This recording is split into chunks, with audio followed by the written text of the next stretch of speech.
Ara em convertiré en una il·lusió òptica passant per aquesta finestra. Oh! Ep, estic bé. Ara no. Anava a dir que estic bé, però no. Veus? Mires aquesta finestra i sembla que gira, però aquí s'atura. Segueixo girant, però la finestra gira a través de mi. Què passa aquí? Tirem enrere un segon. Aquesta és la primera part d'una il·lusió de 3 parts. Què hi veus? Una finestra que gira, però que s'atura i inverteix la direcció. Per tant, la finestra oscil·la cap endavant i cap enrere. Això és el que veu la gent quan mira aquesta il·lusió, encara que no és el que realment passa. La finestra està en un plat giratori i gira contínuament. És el que es coneix com la il·lusió de la finestra d'Ames. Ho vaig veure una vegada en un programa de tele i em va picar la curiositat. Així que en aquest vídeo ho examinaré com ningú ho ha fet mai abans. Com saps, la finestra no és un rectangle, sinó un trapezi. Pots veure que aquest costat d'aquí és molt més curt que l'altre costat. I aquest fet és clau per la il·lusió. També és essencial que estigui ombrejat perquè sembli tridimensional, però en realitat és una targeta bidimensional amb la mateixa imatge a dues cares. Ara que saps exactament com és aquest objecte i què fa, pots percebre correctament la rotació en lloc de l'oscil·lació? Jo encara no. Al meu cervell encara li sembla que aquesta finestra va cap endavant i enrere. Bé, tinc una idea. Fixaré aquest cub de Rubik al costat curt del trapezi per poder fer-ne un seguiment mentre avança. Estàs preparat? Vinga! Sí, el cub de Rubik està donant voltes. Tot sembla normal.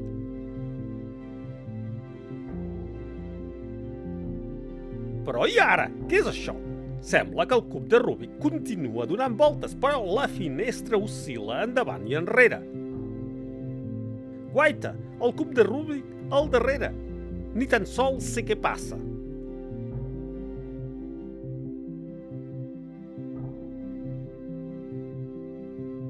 Mira ara!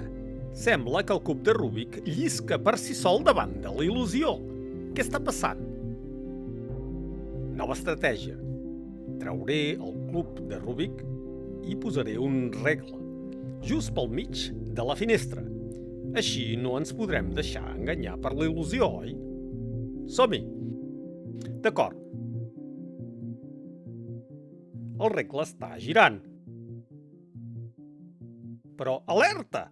Ara la finestra va cap enrere. Va! El regle passa per la finestra, fa coses que sé que són físicament impossibles, però així ho veu el meu cervell. Vet-ho aquí de nou. El regle està donant voltes amb la finestra, però aquí la finestra comença a anar enrere, però el regle avança. Com caram és possible? Això no té cap sentit. Però així és com ho interpreta el meu cervell. Prefereix clarament la il·lusió a veure el que està passant realment, que és la rotació contínua. Per tant, com funciona la il·lusió? Adelbert Ames va crear aquesta finestra el 1947. Abans de ser investigador, volia ser artista visual i estava fascinat per com la gent percep les formes i les ombres. I, segons ell, la clau d'aquesta il·lusió és que tots, bàsicament, estem acostumats a viure en caixes rectangulars. Totes les cantonades de les cases i les habitacions que veiem, portes, finestres, taules i cadires, estan plenes d'angles de 90 graus. Això s'anomena percepció del món escairat. Però, tret que mirem directament alguna cosa, els angles que veiem realment no són mai de 90 graus. Vull dir, les imatges que es formen a les nostres retines solen ser trapezoidals, de diferents formes i mides. Però per experiència el cervell sap que haurien de ser angles rectes. Per tant, el cervell utilitza aquestes formes estranyes per inferir la informació en profunditat, que en el nostre món rectilini gairebé sempre és correcte, però no és el cas d'una finestra trapezoidal. El nostre cervell assumeix que hi ha d'haver informació rectangular, i d'aquí ve la il·lusió. Ara bé, si aquesta hipòtesi és correcta, s'esperaria que les persones amb menys experiència en rectangles en el seu entorn siguin menys susceptibles a la il·lusió. L'any 1957, uns psicòlegs de Harvard van provar l'il·lusió de la finestra d'Ames a Sud-àfrica amb 80 nens, d'entre 10 i 14 anys. 40 vivien a Durban, una ciutat plena d'edificis rectangulars, portes i finestres. Els altres 40 eren de comunitats rurals on vivien en barraques rodones amb pocs angles de 90 graus. Quan els nois estaven asseguts a 3 metres de la finestra d'Ames, amb tots dos ulls oberts, el 60% del grup urbà va dir que veia oscil·lar la finestra. Però en el grup rural, només el 17,5% va veure el mateix. Així doncs, els resultats eren coherents amb l'hipòtesi del món escairat. Els nens amb menys experiència en rectangles no percebien l'il·lusió, però això no és tot. Quan estaven asseguts amb un ull tancat, l'il·lusió era molt més clara. Ara, el 90% dels participants va veure la finestra oscil·lant, sense diferència significativa entre el grup urbà i el grup rural. Això vol dir que ha d'estar passant alguna cosa més que la nostra experiència amb rectangles. De fet, podem tenir una il·lusió similar sense cap línia recta. Aquest és el cercle de De Geer. Quan gira contínuament, també sembla oscil·lar cap endavant i enrere. Aleshores, què passa? Ambdues il·lusions fan servir una tècnica anomenada anamorfosi, que els artistes han utilitzat durant segles, per no dir mil·lennis. Aquí teniu Els ambaixadors de Hans Holbein, el jove, un quadre de 1533. Hi apareixen dues figures destacades, però també hi ha aquesta forma distorsionada al terra. Només quan es veu des de la posició correcta, a la part superior dreta o inferior esquerra, queda clar que l'imatge és en realitat una representació del crani humà. Gairebé segur que el quadre estava pensat per ser penjat en una escala on, de cua d'ull, es pogués veure l'imatge sorprenent del crani, evocador de la mort. Però si mires la pintura de cara, el crani és força difícil de veure. L'anamorfosi consisteix a fer una projecció distorsionada d'un objecte. Per tant, per veure les seves proporcions adequades, cal mirar l'obra des d'un angle determinat o amb un dispositiu específic, com ara un mirall. Hi ha exemples anteriors, com l'ull de Leonardo da Vinci, que només pren la seva forma adequada quan es mira des del costat. És clar que Leonardo sabia dibuixar a tort i a dret. I alguns podrien argumentar que les pintures rupestres de Lascaux a França de fa 17.000 anys són els primers exemples d'art anamòrfic. Degut a la superfície desigual de la roca, els artistes haurien hagut de considerar com es percebien les seves figures animals des de diferents punts de vista. L'anamorfosi és fonamental per l'il·lusió més famosa d'Ames, l'habitació d'Ames. Ames va dissenyar-ne la primera el 1934. Amb un sol ull, des de la perspectiva justa, sembla una habitació normal, però quan la gent es mou per l'habitació és obvi que alguna cosa no quadra. Una habitació d'Ames es construeix prenent una habitació rectangular normal i afegint-hi una paret diagonal al mig. Després s'hi dibuixen línies que connectin totes les parts clau de l'habitació, com ara cantonades, finestres, etc., amb el punt de vista privilegiat. Marca on aquestes línies tallen la paret diagonal, afegeixi un terra i un sostre. Si la projecció es fa bé, s'inclinaran i fins i tot es deformaran. Ara connecta el terra i el sostre amb parets trapezoidals i voilà! Aquí tens una habitació d'Ames.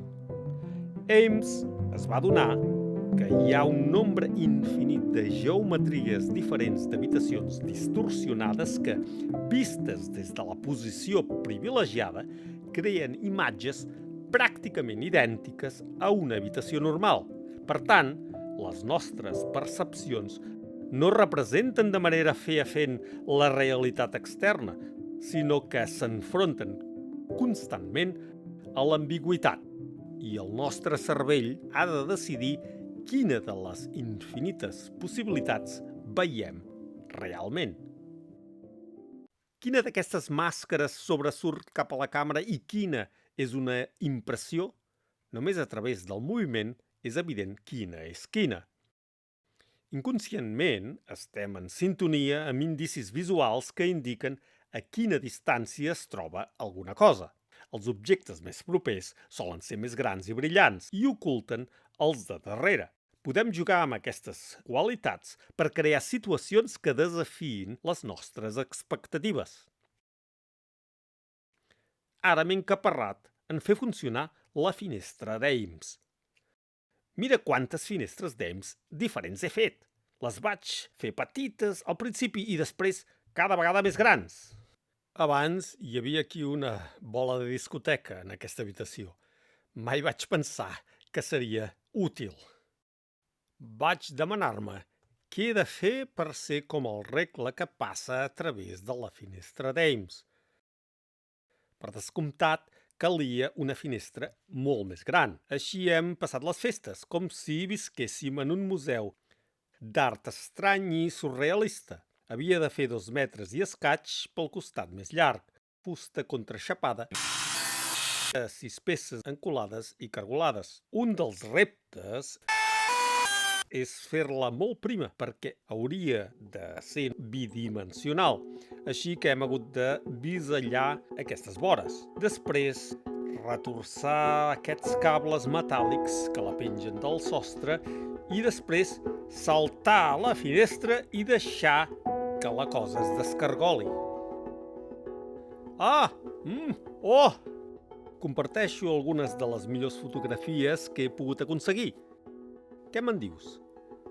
La veus oscil·lant o només girant tal com és en realitat? Per cert, la il·luminació és molt important. Ha de ser del tot uniforme als 2 costats per fer-te creure que la cosa està oscil·lant. Quan el costat gran està a prop teu, el perceps girant com exactament ho fa.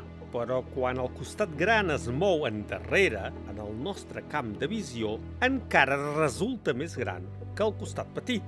Per tant, el nostre cervell el percep com a més proper i girant en sentit contrari. Però com desenvolupem la capacitat d'interpretar les indicacions de profunditat? Sembla que és una habilitat innata que es forma aviat en el nostre desenvolupament. De fet, han mostrat a nadons l'il·lusió de la finestra d'Ames. Veuen la finestra oscil·lant? I com sabem nosaltres que la veuen? Bé, els nadons mostren interès per les novetats. Miren més estona les coses que els són noves. Els investigadors els van mostrar primer un cercle giratori normal i després, i simultàniament, la finestra d'Ames i una finestra rectangular giratòria. Els nadons de 5 mesos no van mostrar cap preferència especial per la finestra d'Ames, però els nens de 7 i 9 mesos hi estaven molt més interessats. La perceben com a novetat, probablement oscil·lant. La raó per la qual he estat tan capficat amb aquesta il·lusió és perquè s'enfronta a una de les grans idees errònies sobre la ciència, i és aquesta. Els científics proposen teories que rivalitzen entre elles. però només cal mirar les dades per decidir quina és la millor. El cert és que hi ha moltes circumstàncies en què les mateixes dades podrien provenir de realitats externes molt diferents. Vet aquí un exemple clàssic. El Sol gira al voltant de la Terra o és a l'inrevés? L'observació del Sol movent-se pel cel no resol per si mateixa aquest debat.